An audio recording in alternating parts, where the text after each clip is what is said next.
저는 취업만 하면 진짜 인생 끝인 줄 알았어요. 진급하고 뭐 연봉 높이면 진짜 부자가 될 줄 알았어요. 근데 아니더라고요. 제 옆자리 직원은 그 코인으로 몇십억을 벌었다고 막 퇴사한다고 하고, 또 옆 팀 차장님은 청약 당첨돼가지고 벌써 5억이나 올랐대요. 그래서 호갱노는 한번 봤더니 와, 진짜 서울 집값이 미쳤네. 나는 회사 하나 다니기도 이렇게 힘들고 벅찬데 내 인생 왜 이렇게 된 거지? 나도 나름 열심히는 산 것 같은데 이 월급 받아가지고 진짜 언제 집 사냐, 또 애는 언제 낳고 언제 키우냐, 애기용품은 진짜 너무너무 비싸고 왜 이렇게 빡센지 모르겠어요. 회사에서 진급도 안 될 것 같은데 이직을 해야 되나? 아니면 주식 공부를 해야 되나? 경매 공부 같은 걸 해볼까? 진짜 그 김부장에 나오는 친구처럼 월세 받으면 소원이 없겠다, 바로 퇴사할 것 같다, 뭐 이런 생각 누구나 한 번쯤 해보셨을 것 같아요. 저도 그랬거든요. 10년 전에 저는 이제 막 취업한 평범한 새내기 직장인이었어요. 제가 지방 출신인데 취업한 곳이 부천이어가지고 20년 정도 된 원룸 오피스텔 보증금 2천만 원에다가 버팀목 전세자금 대출이라는 게 있었거든요. 그거 5천만 원 이렇게 해서 빚이 3천만 원인 게 제 전부였습니다. 사실 그때는 내 집 마련 뭐 이런 거는 뭐 바라지도 않고 결혼 생각 같은 것도 없었어요. 그냥 평생 혼자 살면서 뭐 직장 다니고 뭐 여행도 좀 다니고 위닝 같은 거 좀 하고 폰게임 하다가 그렇게 살다가 퇴직하면 뭐 연금 받고 어떻게든 되겠지 뭐 이런 생각하면서 살았었어요. 근데 그렇게 살면 행복할 것 같았는데 아니더라고요. 그러면서 이 사회가 잘못됐다, 이 나라가 잘못됐다 이러면서 늘 불만투성이었고 화가 나 있었어요. 근데 그렇게 하니까 제 자신이 싫어지더라고요. 자존감도 떨어지는 것 같고. 그래서 진짜 좀 제대로 살아봐야겠다 라고 생각을 하고 부자들이 가르쳐주는 걸 배우고 실천을 한번 해봤어요. 그렇게 10년이 지난 지금 저는 결혼도 하고 아기도 낳고 작년에는 퇴사까지 하면서 월 매출 7천의 셀러가 되었습니다. 일은 사실 어디서든 아무 때나 할 수 있어가지고 뭐 가끔 여행도 다니고 아기가 아프거나 이럴 때 연차 쓸 걱정도 지금은 하지 않습니다. 제가 10년 동안 어떻게 했는지 10년 플랜을 정확한 금액까지 다 알려드리면서 오픈을 하겠습니다. 오늘 이 영상 하나만 보세요. 제가 알려드린 대로도 했는데 삶이 나아지지 않고 계속 불행하다면 절 고소하셔도 좋습니다. 단언컨대 우리의 10년 후가 정말 달라질 거라고 저는 확신합니다. 이거는 단순한 정보 제공 영상이 아니에요. 혹시 평범하신가요? 그럼 그냥 이대로만 따라 해보세요. 마지막까지 보시면 제가 직접 설계한 자본주의 엑시 파일을 무료로 받으실 수 있으니까 꼭 끝까지 한번 봐주세요.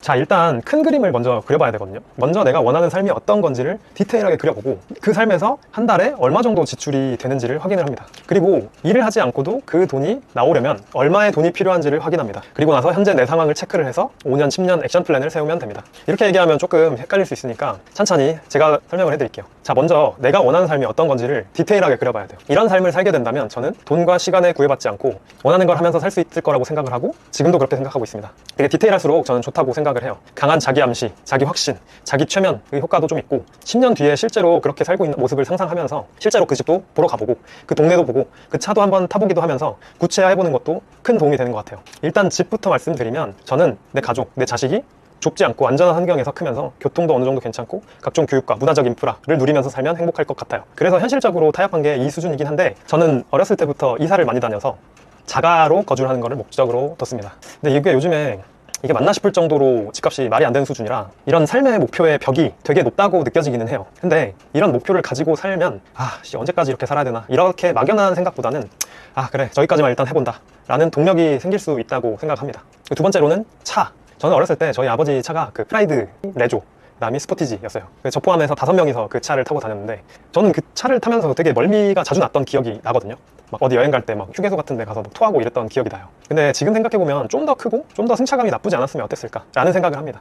물론 부모님 탓을 하는 건 아니에요. 왜냐면 그분들도 최선을 다해서 살았다는 걸 이제는 잘 알기 때문에. 그래서 저는 아이들에게 좀 더 안전하고 멀미를 안 할 수 있는 승차감을 줄 수 있는 그런 차를 타고 다니면 좋을 것 같아서 써봤습니다. 제가 아침잠이 진짜 많거든요. 그래서 직장 다닐 때 매일매일 알람을 듣고 일어나는 게 정말 너무 싫고 아침이 오는 게 고통스러웠어요. 그래서 밤에 막 일부러 더 늦게 잤어요. 막 3시에 잤어요. 아침에 오는 게 너무 싫어가지고. 근데 그렇게 안 잔다고 아침에 안 오는 것도 아닌데 아무튼 저는 그랬던 것 같아요. 그래서 퇴사하고는 알림 없이 일어나고는 있기는 한데 어차피 애기 등원 때문에 낮잠을 못 자고 있긴 합니다. 그리고 아침 운동 같은 경우는 지금 애기가 제가 저녁에 운동 가는 걸 진짜 싫어해요. 저녁에 이제 엄마 아빠랑 같이 시간을 보내고 싶나 봐요. 그래서 요즘에 아침 운동으로 전환해서 아침에 하고 있는데 이게 해보니까 괜찮아서 루틴이 되면 좋을 것 같아서 한번 써봤습니다. 그리고 지금은 거의 매일 출근을 하고 있는데 제가 일을 하면서 그렇게 막 자아실현을 하고 그런 타입이 아니라서 일주일에 한 3일, 4일 이 정도만 일하고 싶기는 해요.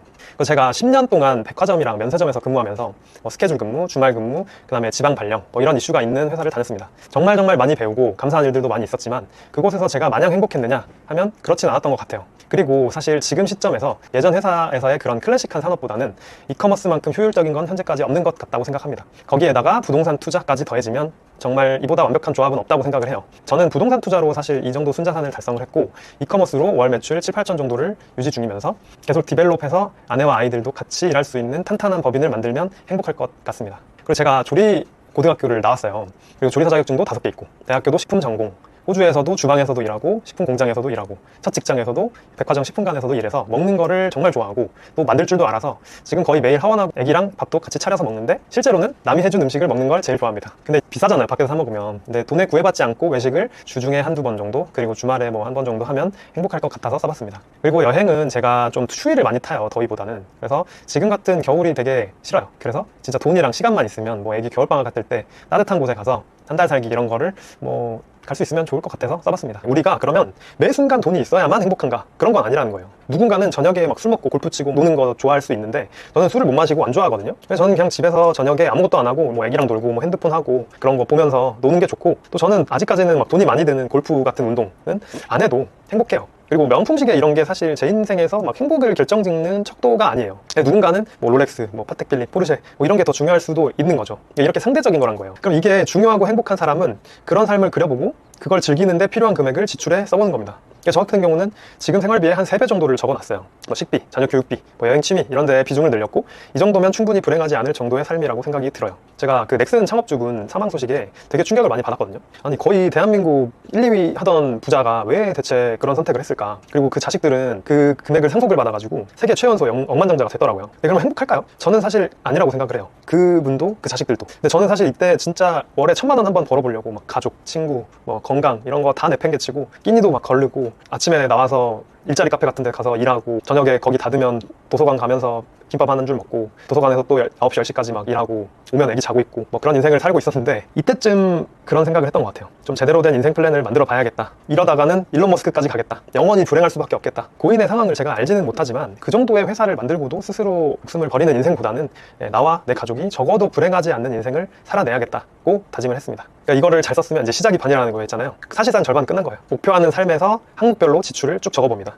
뭐 나는 10억짜리 집에 대출 없이 있었으면 좋겠다. 그러면은 집값에 10억, 대출은 0원, 그리고 생활비, 뭐 여행, 취미, 차 등등 써보면서 내 미래의 삶의 지출이 얼마인지를 현재 기준으로 뽑아봅니다. 보통 근데 1,000만 원 넘어가더라고요. 대출 없는 10억 집에서 월 1,000만 원씩 쓰고 살려면 최소한 순자산으로 27억 정도가 필요합니다. 단순 계산으로 했을 때. 이런 식으로 숫자를 계속 바꿔가면서 현실적인 꿈의 목표를 조정해 나가는 과정이 꼭 필요합니다. 그리고 나서 현재 나의 지출을 점검을 해보는 거예요. 근데 이게 내가 얼마 쓰고 있는지도 모르는 분들이 있어요. 그래서 제가 이제 아래에 이렇게 항목별로 수입 지출표를 만들어 놨어요. 그래서 실제로 저희 아내가 쓰고 있는 표입니다. 그래서 여기에 이제 지금 어떻게 수입이 되고 지출이 되고 있는지를 그냥 쭉 써보는 거예요. 잘 모르겠으면 카드 내역, 통장 내역 이런 것도 좀 보고 누락된 항목이 있는지 체크도 하고 하면서 좀 메타인지를 해보시면 좋습니다. 아껴서는 부자 못 된다고 하잖아요. 맞아요. 근데 아껴서는 부자 못 되는데 거지는 안 될 수 있어요. 이제 여기서 제가 이 소비에 대해서 좀 말씀을 드리고 싶은데, 지금 현재 하는 내 소비는 내 미래와 바꿀 만한 진짜 중요한 소비 외에는 줄일 수 있는 건 최대치로 줄여야 합니다. 저 같은 경우는 뭐 일단 알뜰폰 같은 걸로 바꾸는 건 기본이고요. 뭐 알뜰폰이라고 안 터지는 거 이런 거 이제 없습니다. 어차피 같은 망이고, 뭐 뽐뿌나 뭐 이런 데 보면 무제한인데 카드 연계해서 쓰면 월 2만 원 언더로 쓸 수 있는 곳 많아요. 그리고 대출 같은 것도 금리 낮은 곳으로 갈아탄다든지 금리나 요구권 같은 걸 쓰기도 하고, 또 관리비 같은 데서 새는 돈은 없는지 한번 체크를 하고. 저 같은 경우는 저희 집에 TV가 없거든요. 근데 관리비에 TV 수신료 같은 게 써 있었어요. 그래서 관리사무소에 전화해서 우린 TV를 안 보는데 이런 거 좀 없앨 수 있냐 그랬더니, 관리사무소에서 나와가지고 TV 없는 걸 확인을 하고 그 다음부터는 TV 수신료가 안 나오더라고요. 이제 인터넷 같은 경우 약정 같은 게 끝나면 더 싼 데로 갈아타기도 하고, 보험도 보장 항목 겹치는 거나 이런 거 해지하기도 하고, 식비가 과하진 않는지, 용돈을 줄일 수는 없는지, 그리고 돈 드는 운동 같은 거는 줄여보고. 제가 대학생 때는 서울에서 월세방에 살았거든요. 근데 이제 지하철비도 아깝고 시간도 아낄 겸 해서 직장 근처로 전세대출 받아가지고 이사해서 더 저렴하게 살았던 기억이 납니다. 이렇게 이제 지출 통제를 세팅을 해놓고 나면 3,000만 원까지는 파킹 통장이나 CMA 계좌로 생 저축을 추천을 합니다. 월 수입이 300만 원이 안 되면 부업을 돈 안 드는 걸로 좀 시도를 해보시고, 투자는 공모주만 하세요. 이렇게 해서 월 수익이 300만 원이 넘어간다. 그러면 부동산 공부랑 임장을 일단 하세요. 월 수입이 부업이나 이런 걸 해서 100, 200 늘어난다고 막 백 사고 뭐 시계 사고 차 사고 이러면 그냥 맛 가는 겁니다. 그냥 졸업식이 10년 뒤로 가는 거예요. 아까 제가 말씀드렸죠. 지금 현재 소비는 미래 걸 땡겨오는 거라고. 그만큼 중요한 소비들 외에는 다 줄여야 됩니다. 진짜로 나중에 폐지 죽는 거예요. 젊을 때 정신 바짝 차려야지 나중에 불행하지 않습니다. 그리고 지출 통제만큼 제일 중요한 게 하나 있는데 바로 결혼입니다. 경제관이 맞는 이성과 결혼을 하셔야 돼요. 아니 근데 이렇게 그지같이 살면서 누구랑 어떻게 결혼을 합니까? 분명 비슷하게 이렇게 살고 있는 사람이 있어요. 없으면 부업 교육이나 재테크 강의 같은 거 모임을 하다 보면 비슷한 사람 있거든요. 꼭 그런 데서 꼭 찾아보세요. 막 목 늘어난 티 입고 좀 후줄근해 보이고 되게 없어 보이고 막 친구도 없고 그런데 눈빛이 되게 살아있는 그런 사람이 있거든요. 그런 사람을 잡아야 됩니다. 만약에 저 같은 사람이 한 명이 더 있잖아요. 그러면 자산이 불어나는 속도 덧셈이 아닙니다. 제곱이에요. 결혼하면서 전월세 사지 마시고 초연끌로 제대로 된 집을 사세요. 아무거나 막 사면 절대 안 됩니다. 그래서 돈을 모으면서 공부를 해야 된다고 말씀을 드리는 거예요. 사실 지금 정책이 매수가 진짜 어렵긴 한데 제 경험상 이런 게 절대 영원하지 않거든요. 뭐 정치 성향이 뭐 폭등이냐 뭐 이런 얘기 하실 수 있는데 그런 얘기가 아니라 일단 자산 시장은 우리 개개인보다 훨씬 똑똑합니다. 개인이 시장을 이길 수 있는 건 뭐 스티브 잡스나 뭐 일론 머스크 이런 천재들이지 우리 같은 평범한 사람들이 아니에요. 좋은 자산을 가지는 경험을 일찍 할수록 저는 좋다고 생각을 해요. 세금도 좀 내보고 이 자산을 가지는 책임감, 무게감, 그리고 이 자산이 가지는 효용성 뭐 이런 것들을 어릴 때 느껴보는 게 좋습니다. 제가 첫 집을 29살 때인가 가졌던 것 같은데 되게 재산세가 처음에 나오는 거 보고 좀 깜짝 놀랐거든요. 제 플랜에 없던 지출이었으니까. 그리고 제 엑시트 플랜에는 집은 순자산에 포함이 되지 않아요. 이게 뭔 얘기냐면 집에 깔고 앉은 돈은 자본주의 졸업에는 큰 영향이 없습니다. 집 뜯어먹고 살 거 아니잖아요. 집 뜯어먹고 살 거면 나중에 진짜 은퇴하고 팔면서 더 싼 집으로 갈 때만 의미가 있지 그 전까지는 사실 그냥 인플레이션 해지용 그 이상도 이하도 아닙니다. 제대로 된 집을 못 고르겠다고 하시면 저는 제가 부동산 유튜버분들 되게 많이 보거든요. 근데 제가 보는 뷰랑 가장 유사한 유튜버 그 송기구 작가님 영상 꼭 참고하셔가지고 선택하면 망하지는 않을 것 같습니다. 근데 집값 떨어지면 어떡하냐? 그 내용도 있으니까 가서 한번 보세요. 집에 들어가는 돈을 제외하고 모은 순자산으로 나온 소득이 내 지출과 같아질 때 비로소 자본주의 엑시트이 가능해집니다. 아니 지금 집값 미쳤는데 뭔 소리냐? 집 사는 거 하나도 못하는 사람이 얼마나 많은데. 맞아요, 집값 비싸요. 근데 저는 원베일리에 사는 모든 사람이 행복할 거라고 생각하지 않아요. 아, 나이너 만나면 100억 200억 하는데 우리 집은 왜 50억밖에 안 해? 아, 진짜 우리 망했다.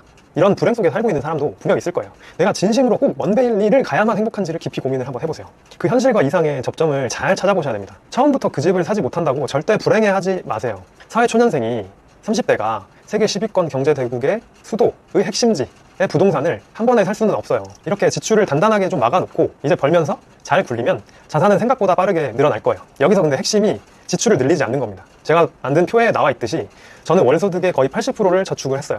결혼을 하고도 70%대를 유지를 했어요. 이게 처음에는 진짜 너무너무 고통스럽거든요. 내 지출 현황을 점검하면 정말 깜짝 놀랄 거예요. 내가 돈을 이렇게 많이 쓰고 있나? 근데 이걸 어떻게 줄이지? 라고 하면 그 항목 하나하나가 정말 너무너무 고통스러운 과정이거든요. 특히 결혼을 하고 아기가 태어나면 저축 비율이 진짜 처참하게 무너집니다. 왜냐면 아내도 육아휴직을 했고 저도 육아휴직을 했거든요. 3인 가구 소득이 112만 5천 원일 때가 있었어요. 참고로 이때 제 금융비용이 900만 원 정도 나갔거든요. 이자만. 그래서 육아용품 같은 건 거의 다 당근으로 막 나눔하고 한 달에 치킨을 딱 한 번 먹을 수 있었는데 그거 가지고 저는 아내랑 울면서 막 싸우기도 했었어요. 제 주변에서는 저보고 야 이제 벌면은 좀 쓰면서 살아라 이렇게 이야기를 하는데 제 목표를 달성하기 전까지는 이 스탠스를 한번 유지를 해볼 생각입니다. 아내도 생각이 같을 거라고 생각합니다.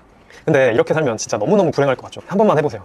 그렇게 생각보다 불행하지 않고 통장 잔고 쌓이고 살 수 있는 자산의 급이 달라지는 걸 느끼면 더 오히려 더 모아봐야겠다. 더 많이, 더 빨리 모을 수는 없을까? 이렇게 생각이 바뀌어요. 이렇게 목표를 명확하게 설정을 해놓으면 또 장점이 아 이거 진짜 언제까지 해야 되냐? 이런 생각보다는 아 난 저기까지만 가면 되는데 아 난 방법을 아는데 5년 뒤에 10년 뒤에 저거 달성할 건데 이러면서 자신감도 얻게 됩니다. 예전에 막 그런 막연한 불안감보다 이제 어떻게 하면 목표 달성을 할 수 있을지 목표 달성이 제대로 됐는지 더 빨리 할 수 없을까? 어떻게 하면 더 효율적으로 할까? 이런 거에 에너지를 쏟게 됩니다. 그러면 자본소득은 도대체 어떻게 만드냐 이렇게 질문하실 수 있는데 자산을 만드는 것보다 자본소득을 만드는 게 한 10배는 수월합니다. 왜냐면 만들어 놓은 자산을 수익형 부동산이나 배당주에 넣기만 해놓으면 그 다음부터 바로바로 나오는 게 자본소득이니까요.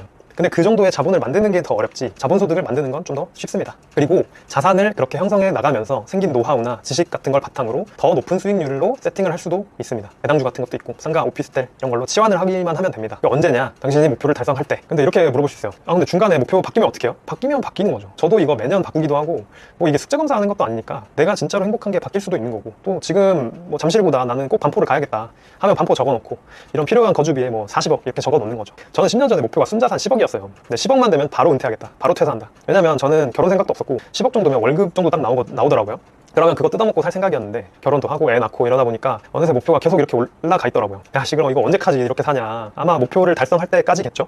내가 빨리 달성하고 싶으면 그만큼 많은 부분을 포기하고 살아야 돼요. 등가교환이에요. 내가 빨리 달성을 하고 싶으면 그만큼 많은 부분을 포기해야 된다고 생각을 해요. 인간의 시간과 에너지는 정해져 있기 때문에 그걸 돈으로 빨리빨리 바꾸려면 그만큼 많은 부분을 포기해야 됩니다. 그러면 이렇게 살다가 그러면 아프거나 막 빨리 죽으면 안 억울하냐. 저는 실제로 회사 다니면서 얻은 어지럼증과 두통 때문에 한때 운전도 못했었고 뇌 사진도 찍고 막 대학병원도 다녔었어요. MRI도 찍고. 아직도 사실 고생이에요. 왜냐면은 잠 좀 못 자면 바로 어지럽고 그렇기 때문에 아파봤기 때문에 아프지 않기 위해서 의도적으로 지금 휴식과 운동을 병행하고 있습니다. 사실 하루에 10시간, 15시간씩 지금도 일할 수 있어요. 근데 그렇게 하면 제가 아픈다는 거를 이미 많이 경험을 해봤기 때문에 조절을 하면서 하고 있습니다. 근데 이렇게 했는데도 만약에 제가 잘못된다 라고 하면 그 시점에 우리 가족이 제가 만들어 놓은 이 시스템과 자본소득으로 불행하지 않게 살게 된다면 진심으로 억울해하지는 않을 것 같아요. 그리고 그 궤도까지 최대한 젊을 때 만들어 놔야 같이 남은 인생 즐기면서 편히 눈을 감을 수 있을 것 같아서 저렇게 적어봤습니다. 일론 머스크처럼 돈 많으면 당연히 좋죠. 근데 우리도 이제 알잖아요. 내가 그렇게 돈을 벌려면 내 시간, 에너지, 건강, 돈까지도 갈아넣고 리스크까지 감수해야 돼요. 그리고 비현실적이라는 거, 모든 사람은 출발점이 다르다는 거, 그리고 사람마다 행복의 기준이 다르다는 거 알잖아요. 이제 내가 지금 1억도 없는데 100억 있으면 당연히 행복하겠죠. 근데 아무것도 없는 내가 50억, 100억을 벌려면 나의 뭘 포기할 수 있는가를 생각을 못하는 것 같아요. 저도 그랬고. 그래서 이거를 깨닫기 전까지는 되게 투정만 진짜 많이 부렸던 것 같거든요. 계속 강조하지만 그 삶을 얼마나 원하는지가 중요해요. 반포 살면서 포르쉐 타고 다니면 당연히 좋죠. 저도 좋을 것 같은데. 근데 우리 같은 평범한 사람들이 그렇게 되기까지 얼마나 많은 노력과 희생, 인내, 운 이런 게 필요할까요? 저는 제가 욕심이 되게 많은 사람이라고 생각하거든요. 지치지 않게 하기 위해서 저렇게 목표를 높게 설정을 하고 달려가는 중입니다. 근데 또 누군가는 제 목표가 시궁창 같은 현실일 수도 있어요. 예를 들어서 이재용 회장님이 순자산 40억 됐다고 하면 와 축하한다 이게 아니라 와 이재용 회장 어떡하냐 진짜 망한 거 아니야? 이랬을 거 아니에요. 내가 그린 이 삶이 진짜로 내가 행복한지가 제일 중요해요. 난 죽어도 반포에 살아야 행복할 것 같다. 근데 지금 1억도 없으면 더더더 많은 노력과 희생, 인내 그리고 운이 필요하겠죠. 그래서 결국 많이 벌고 적게 쓰면 부자 된다는 뻔한 말 아니냐? 라고 하실 수 있는데 맞긴 한데 순서가 바뀌었어요. 우리 같은 평범한 사람들은 순서가 이렇게 됩니다. 적게 써놓고 많이 벌고 잘 모아서 굴리는 겁니다. 그래서 정리를 하자면 먼저 내가 원하는 삶이 어떤 건지를 한번 그려보고 거기서 돈이 얼마나 필요한지 그 돈을 자본소득으로 벌려면 얼마가 필요할지 그리고 그렇게 하려면 내가 지금 어떻게 살아야 될지 이게 전부예요. 그래서 뒷문 잠가놓고 목표를 향해서 그냥 계속 달려나가는 겁니다. 근데 제가 진짜 후회를 잘 안 하거든요. 근데 딱 하나 후회되는 게 있으면 바로 사회초년생 때 부업에 관심이 없었다는 거예요. 저는 진짜 회사가 전부인 것처럼 주에 70시간씩 일하고 건강 잃고 어지럼증 얻고 지방발령 나가지고 퇴사를 했어요. 제가 만약에 지금 알고 있는 구매대행이나 로켓크로스, 공모주 투자 이런 부업으로 월에 100만 원이라도 더 벌었다면 5년이면 6천만 원의 저축 금액이 됩니다. 근데 더 놀라운 사실은 내가 월 100만 원을 지금 벌기 시작하면 5년, 10년 뒤에는 성장해서 월 2천, 3천만 원 벌게 될 겁니다. 제가 그랬으니까요. 고정 댓글에 제가 이 파일을 자유롭게 다운받을 수 있게 링크를 걸어 놓을 테니까 관심 있는 분들은 한번 다운받아서 자본주의 엑시 파일 한번 적어보세요. 현재 수입 지출 이렇게 노란색 부분에만 바꾸면 자동으로 계산될 수 있게 수식을 걸어놨거든요. 그래서 숫자를 계속 바꿔보시면서 정말 자본주의 엑시트를 하기 위한 플랜을 세워보세요. 저도 이번 컨텐츠 만들면서 오랜만에 숫자 한번 바꿔보기도 하고 예전 생각도 하면서 되게 즐겁게 만들어 봤습니다. 나 지금 빚만 1억인데 100억이나 필요하다고 나왔는데 상관없어요. 될 때까지 계속 달려봐야죠. 일단 달리면서 생각해보면 됩니다. 아니 나는 취업도 아직 못했는데 알바생인데 일단 지금 기준으로 그럼 알바비를 수입으로 잡고 계획을 세워보세요. 일단 지출 점검 해보고 안정적인 월급이 계획을 세우기엔 되게 좋긴 한데 꼭 회사에 다녀야만 돈을 벌 수 있는 건 아닙니다. 블로그나 뭐 유튜브, 인스타로도 돈을 벌 수 있고 요즘 스레드로도 돈을 버는 사람 많거든요. 이렇게 패러다임이 계속 바뀌고 있어요. 저는 남들이 부러워하는 대기업 2군데나 제 발로 걸어 나왔고 지금도 행복 찾아가는 중입니다. 우리 같이 될 때까지 해보자고요. 감사합니다. 자, 그래서 제 건 여기에 써놨으니까 한번 참고해보시고 어떻게 작성하는지 빈칸에 좀 하면서 설명을 해드릴게요. 이제 여기에 원하는 삶을 한번 써보시고 노란색 부분 숫자 넣기라고 해놨거든요. 그 원하는 삶을 살 때 드는 돈이 얼마 정도 되는지 한번 적어보신 다음에 지출 점검을 이렇게 현재 어떻게 쓰고 있는지랑 앞으로 어떻게 쓸 건지 이런 걸 정리를 해서 내가 지금 5년 뒤에 10년 뒤에 얼마 정도까지 돼야 이 목표가 달성이 될지를 적어보는 겁니다. 그래서 예를 들어서 뭐 나는 10억짜리 집에 살고 싶다. 이게 10,000원 단위거든요. 그래서 이게 10억이고 대출은 뭐 한 3억 정도 있으면 괜찮겠다. 그러면은 이제 대출에 대한 이자는 여기 계산이 되게 되어 있고 생활비는 뭐 1,000만 원 정도 그 다음에 뭐 여행 1년에 한 번 정도면 한 1,000만 원 정도 이게 월이거든요. 그러니까 뭐 1,200 정도 쓰면 좋겠다. 차도 보니까 한 100만 원 정도 들더라. 그러면은 34억 3천만 원의 순자산이 필요하고 자산은 47억 3천만 원이 필요합니다. 그래서 만약에 이런 형태를 내가 원한다 라고 하면 여기에 들어가게 돼 있거든요. 이게 원하는 삶이잖아요. 그러면은 지금 어떻게 쓰고 있는지를 여기에 써보는 거예요. 왜냐면 이게 생활비 이런 게 되게 막연하거든요. 그래서 지금부터 이거를 제대로 써봐야 내가 얼마 쓰는지를 좀 알 수 있어요. 저 같은 경우도 여기 보면 대출 이자, 관리비, 뭐 인터넷비, 실비보험, 기타, 핸드폰비 뭐 이런 게 있는데 이런 거를 이제 이게 어떻게 보면 지출이 늘어날수록 저축액이 줄어드니까 목표 달성이 안 될 거 아니에요. 그러니까 지금 기준으로 작성을 하면 되게 마이너스 나오고 이럴 수도 있어요. 그러니까 지금 뭐 생활비가 250만 원 정도 들면 400만 원 벌 때 150만 원밖에 저축을 못 하는데 뭐 예를 들어서 결혼을 한다 치면 이제 맞벌이다 라고 하고 둘이 생활비를 줄이면 저축 금액이 이렇게 520만 원까지 늘어나니까 이제 이런 부분을 반영을 해서 해보시면 되고 여기서 지금 한번 해보면 지금 내가 뭐 5천만 원 정도 보증금이 있고 그 다음에 뭐 대출은 순자산 뭐 모아놓은 건 뭐 2천만 원이다 라고 하면 그리고 월급이 한 300만 원 정도 된다. 뭐 생활비를 뭐 100만 원 쓰고 뭐 여행도 한 한두 번 정도 간다 라고 하면 500만 원 정도 쓰겠죠. 그러면 뭐 한 30만 원 정도 뭐 차도 기름값 어쩌고 하면 뭐 20만 원 정도 된다. 그래서 뭐 저축을 150만 원밖에 못 한다. 그러면 사실 이거 거주 비용이랑 다 더해서 5년 뒤에도 내 삶이 똑같을 거예요. 2억 정도밖에 없겠죠. 여기 지금 20% 정도 수익률을 낼 수 있는 걸로 가정을 해서 했는데 25년 뒤에도 총자산이 채 안 됩니다. 이렇게 살아도 괜찮으면 목표를 낮춰야겠죠. 목표를 낮추는 거고 난 이렇게 살기 싫다. 그러면 지출을 지금은 최대한 줄여놓고 70만 원 부업을 뭐 100만 원 정도 하면 15억이 되는 거죠. 25 25년 뒤에는 그런 식으로 뭐 결혼을 하면서 맞벌이를 해서 800만 원 정도로 나도 이제 진급을 하고 할 거다. 그리고 거주도 뭐 모아놓은 돈이랑 해서 좀 더 좋은 집으로 가서 살고 싶다. 한 3억 정도, 3억에 대출 3억 더해서 6억짜리 집으로 가고 싶다. 그러면 이자도 올라가니까 저축액이 줄어들긴 하겠죠. 그래서 생활비도 늘어나지만 최대한 아껴서 뭐 차도 없이 하면은 5년이면 3억 6천을 모을 수 있습니다. 그러면 25년 뒤엔 26억 정도가 있겠네요. 이런 식으로 단계별로. 이게 조금 복잡하다라고 느낄 수도 있는데 한번 해보면 이렇게 복잡한 데에서 돈수들이 많아요. 뭐 예를 들어서 부모님들이 아파가지고 뭐 1, 2천만 원 돈이 써든다든지 이런 식으로 변수가 생길 수도 있는데 그런 변수를 제외하고도 이렇게 복잡할 수밖에 없어요. 저도 이거를 되게 간단하게 만들어 보려고 했는데 근데 이게 제일 합리적인 부분으로 지금 픽스를 한 겁니다. 이게 얼마나 내가 생각하는 그 삶이 되게 별거 아닌 것 같이 보이고 되게 소소해 보여도 이걸 이루기 위해선 정말 많은 노력과 시간과 운도 좀 따라야 되고 그렇겠구나 라는 걸 좀 체감을 하실 거예요. 그래서 한번 잘 해보시고 좀 도움이 되셨으면 좋겠습니다.